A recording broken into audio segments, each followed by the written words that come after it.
Hello everyone, myself Rimpa. First পার্টে আমি তো আমার লাঞ্চের মেনুগুলো শেয়ার করতে ভুলেই গেছি। আজকে আমার জন্মদিন ছিল বলেই বোধহয় বিট্টু, মৌমিতার সবাই ভালো ভালো রেসিপি নিয়ে এসেছিল। আমি তো আমার টিফিন খাওয়ার সুযোগই পাইনি, আমাকে আমার টিফিন বাড়ি অবধি নিয়ে আসতে হয়েছে। ফার্স্ট পার্টে বলেছিলাম যে পরের ভিডিওতে দেখাবো যে আমি আরো একটি জায়গায় ঘুরতে গেছি। জায়গাটা আমার খুবই ভালো লেগেছে, তার কারণ হলো আমি আগে কখনো চার্চে যাইনি। এটা হচ্ছে ক্যাথিড্রাল চার্চ।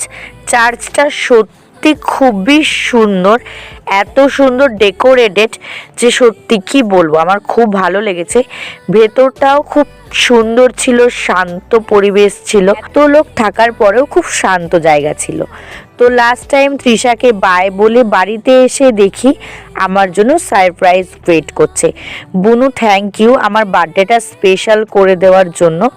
আর যাকে ছাড়া আজকের দিন অসম্পূর্ণ সে হচ্ছে এই মানুষ। Love you.